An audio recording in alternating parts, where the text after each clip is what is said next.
현대차가 고점이요. 이게 얼마였냐면요. 60만 원대를 훨씬 넘겼었거든요. 고점이. 현대차가 여기서 보시면 최고 고점이 67만 4천 원이었어요. 지금 얼마인지 아세요? 오늘자가? 제가 중국의 경쟁이 중국의 전기차가 전 세계 60%를 제가 테슬라도 유럽에서 밀렸다 3위로 중국의 내연기관차까지 뽑아내면 이게 직접적으로 타격 오는 게 현대 기아차나 일본의 차들도 좀 영향받고 미국 차, 유럽 차 다 영향받을 거다. 그 주가가 다 떨어진다. 제가 말씀을 드렸는데요. 장기적인 전망을 보고 주식은 투자하기 때문에 1년 후, 2년 후, 3년 후를 본다는 거죠. 반도체도 그러한데요. 중국의 디램도 지금 창신 메모리가 하고 있는데 AI 수요가 확대되고 있다 할지라도 중국이 대거 투자를 하게 되고 시장 진입에 성공하게 되면은 향후 방향성에 이게 문제가 있어. 전 세계에서 반도체를 쏟아낼 거로 각 정부 차원에서 만들기만 특히 제기술 기반에서 세계에서는 기반에서 매우 쉽게 투자할 수 있고 기존의 반도체 주식을 안 살 가능성이 되게 높아요. 비싸게 살 필요 없이 자기네 직접 기업을 만들어서 하게 될 전 세계 정부 차원에 다 나오게 되면 모든 제 기술에 안 들었다 영향을 받는 모든 주가는 영향을 제 개인적인 입장, 제 기술과 관련된 다 주식을 장애 시장 이렇게 시간의 매매를 통해서 사고 팔아야 돼. 살 사람이 별로 없을 거다. 그러면 그 주식을 처분 못해서 이게 문제가 커지는 부분인데요. 구형 기술을 가진 회사는 그렇죠. 정보가 느리면 그래죠. 구형 기술을 가진 데다 그러면 그렇죠. 기존 신형 기술을 가진 기업으로 인해서 시장이 퇴출될 것 같다면 주가는 폭락이에요. 중국 기술로 인해서 중국 시장이 자동차뿐만 아니라 모든 것이 다 이렇게 중국차가 약세나 반도체도 그러고 모든 분야가 다 그러기 때문에 스마트폰도 옛날 우리나라 잘 팔았잖아요. 삼성전자, 현대차도 중국 시장에서 거의 퇴출이에요. 의미가 없어요. 예전에 많이 팔았는데 중국이 자기네 업체가 대신해서 그래. 이렇게 되면 중국 시장으로 보면은 삼성전자나 현대차를 중국 시장 기준에서 봤으면 거기서 이제 만약에 상장을 했다면 대폭락이죠. 그쪽 법인만 매출을 계산한다면 시장이 퇴출됐다는 거죠. 이해가 가시죠? 중국 시장에서. 삼성전자가 글로벌 전 세계로 보면 좀 많이 팔고 있어요. 그러면 중국 시장에서 보면은 그렇죠. 거의 존재가 미미하며 현대 기아차도 그렇고 예전에 많이 그러면 주가가 매출이 폭락을 한 주가가 올라갈 수 있을까요? 그 주식의 가치가 좀 어렵다고 봅니다. 이런 부분. 그래서 전 세계 지금 중국과의 경쟁력에서 미국 차라든지 한국 차 이런 그다음에 유럽 차 이런 것들이 장기적 영향을 받거나 시장에서 이렇게 매출이 하락하거나 퇴출된다면 그 주식은 대폭락하게 되는 것이죠. 이게 이제 전 세계 문제였다. 심지어는 이것이 미국의 달러에서 아시아 통화가 나오거나 중국 중심의 무역 수지 흑자 미국은 유럽하고 중국에게 엄청난 무역 적자를 내고 있는데 멕시코하고 이 부분을 해결해야 될 것 같은데요. 네. 그래서 기술 우위를 가져가지고 자기네들의 매출 우위, 전 세계 매출 우위를 회복하지 못한다면 달러와의 지위조차도 문제가 된다는 거죠. 거기서 전 세계 글로벌 자금이 미국 시장, 미국의 기업에 투자를 하는 거 아니에요?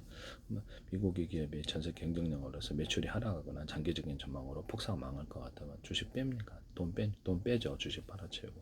이게 지금 미국의 고민이었다는 거죠. 아시아 통화 나오고 중국 쪽으로 자금이 다 들어가는 이유가 된다는 것이죠. 아시아 통화가 나오게 되면 이런 현상이 생깁니다. 미국이 구수율 우위를 갖기 위해서 제 기술을 사야 됩니다.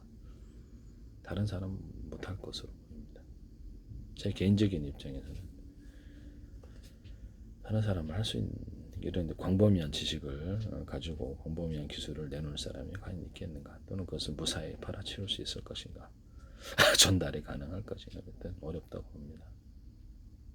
목숨까지도 위험할 수도 있는 이런 생각이 들거든요. 네네. 어려울 거다. 다른 사람들은 네, 이런 부분을 말씀을 드립니다. 미국의 정치권이나 이스라엘 정치권에서 분위기를 좀 파악을 해야 될 텐데 이게 정확한 것은 다른 나라 미국의 각 정부에서 제 기술을 다 만들어 봤다면 전 세계 정부 차원에서도 다 만들어 봤다. 제 페이스북에 들어온 일 한국 정부도 들어왔죠. 이재명 대통령 자신 오원식 국회의장하고 이렇게 국무총리실 의원들도 장관들도 대거 들어왔는데 미국 트럼프 대통령과 이렇게 의원들 상원 나온 의원들 전 세계 정부 차원에 다 들어왔다는 거죠. 근데 유튜브는 숫자가 적고 페이스북 막 이게 두 가지 차이가 뭐죠? 유튜브 숫자는 적은데 조회수 없는 것도 어떻게 보시나요? 되게 이상하지 않습니까? 광고로 몇 대 동안 계속 내시더니 팔로우로 들어오셨는데 대한민국 정부란 이름으로 국가정보원 행정안전도덕부 경찰청 서울시 인천시 오산시 경기도 경기도 성남시 외교부 기획재정부 보건복지부 문화관광부 국방부 그 정보통신 산업자원부 광고를 계속 내시더라고요. 광고를 내시더니 좀 주합니다 대사관들에서 YTN에 이렇게 제 정부 출연 소개한 정부 출연 연구 중소기업 삼성과 대기업 재기술이 쏟아지더라 무단으로 이게 무법 천지다라고 생각했거든요. 이럴 수가 있나라고 생각을 했는데 이제 팔로우로 자신들의 모습을 드러내시는 데는 이유가 저는 팔로우 사기 치지 않아요. 인도 정부도 들어왔고 일본 수상권적 그다음에 일본 자위대 그다음에 독일 대통령 독일과 일본의 의원들도 다 들어왔고요. 오스트리아 총리하고 총독 의원들 들어오고 사우디 정부에서 공식 계정에서 법무부 내부부터 터키 대통령 터키 의원들 그다음에 이런 데 다 들어갔고요. 뭐 이렇게 라트비아 같은 데도 들어오고 유럽의 불가리아 의원들 불가리아 쪽에도 들어오고 미국의 군부대가 한 100몇십 군데 소개를 하시더라고 팔로우를 CIA, FBI 그다음에 국가 방역기관 백악관 자체에서도 팔로우하시고 트럼프 대통령 가족들도 팔로우하시고 그다음에 전 세계 캐나다 총리 그다음에 중국의 어떤 정보기관 중국의 상무부와 외교부가 드디어 공식적으로 팔로우를 하셨고 대만도 하셨고요. 아세안하고 그다음에 에이펙도 팔로우를 하셨어요. 안 들어오시다가 아프리카 연합에서도 팔로우를 하셨고요. 유엔 차원에서도 팔로우를 하셨습니다. 유엔 들어왔어요. 산하기관 나사 유엔 사무처장이라는 분도 개인적으로 팔로우를 하시고 유엔 산하기관들 팔로우 유럽 연합 공식 계정에서 팔로우 하시고 독일 방송국 뭐 이런 터키 방송에 들어오고 그다음에 이스라엘 모사드 들어오고 국방부 이스라엘 총리 대통령 팔로우하시고 인도 대통령과 총리 팔로우하시고 그다음에 정치인들 팔로우했습니다. 스리랑카 캐나다 스리랑카하고 그다음에 프리스탄 스리랑카 파키스탄 그다음에 이런데 뉴질랜드 같은 군도 팔로우하시고 우리나라 군도 팔로우하셨죠. 국방부 군도 육사 군사관학교도 그렇고 이재명 대통령 들어온 다음날 우리나라 언론들도 대거 팔로우 들어오더라고요. 네네네. 그래서 미국 중국의 공영 언론 미국 언론들도 대거 들어오고 그다음에 싱가포르 오스트리아 언론들 들어오고 알자제라 방송들 인도 방송들 들어오고 이렇게 들어와 있습니다. 대부분 이렇게 지금 중남미 빼고는 전 세계에서 일단 다 들어온 걸로 보여서 어떤 합의를 하시는 모습을 드러낸 데는 이유가 있었고 저는 팔로우 사기 치지 않아요. 내가 팔로우를 해놓고 지금 내가 팔로우를 이렇게 광고는 내가 조장할 수 없잖아. 광고를 많이 내시다 그렇게 하시다 해도 팔로우로도 우리나라 국가기 한 100군데 이상 팔로우 하셨어요. 팔로우로 하면 그래서 모습을 나타내는 데는 이유가 있을 거다. 근데 유튜브 숫자는 여전히 적다. 조회수 없는 것도 많고 그래서 이게 뭐 때문에 그런 건가 하는 것이죠. 참 어이가 없는. 어쨌든 제 기술을 알고 있다. 제 기술을 공개적으로 쓰면 전 세계 정부 차원에서 1년 이내에 거의 반도체 기술까지도 고바로 출범할 수 있다. 그러나 미국 정치권에서 이를 잘 모를 수도 있다. 자기네들만 만들고 있다가 오판에 빠지거나 일본 정부도 그럴 수도 있다는 거죠. 우리나라 같은 데도 수출할 데가 없어요. 지금은 수출이 잘 되지만 각 정부 차원에서 각각 만들면 그 미래를 본다는 거죠.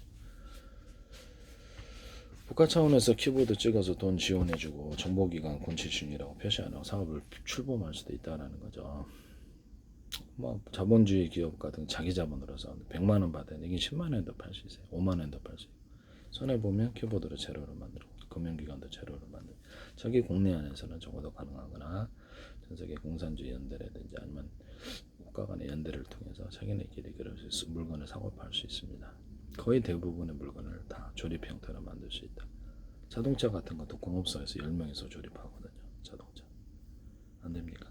카센터에서 고치죠. 에어컨도 에어컨 기사가 와서 수리해 주는 데죠. 부품만 있으면 교체가 가능. 세탁기도 그렇고 냉장고도 가전품만 오토바이도 그렇고 그냥 조립 산업으로 가면 전 세계 정부 차원에서 못할 사람은 없다. AS 기사가 하는 일을 세탁기 냉장고 같은 거 수리해 가지고 이렇게 고쳐 갖고 판매하는 데가 많아요. 화학동 같은 데 보세요. 근데 국가 차원에 이걸 못한다고. 스마트폰도 이게 부품 사다가 혼자서 조립합시다. 저도 컴퓨터도 혼자 조립한 적이 있는데 몇십 년 전에 못 만들 게 없어요. 조립 산업으로 들어가면 곧바로 출범이 가능합니다. 부품 사다가 조립한다는 거예요. 반도체도 그러하다. 동시에 우리가 알고 있는 상식하고는 틀리죠. 네네. 거의 대부분 국가 차원이라면 아니 개인도 유튜브에서 혼자서 이렇게 다 이렇게 에어컨 냉장고 세척해가지고 분해하고 부품만 있으면 조립한다는 거 아니에요.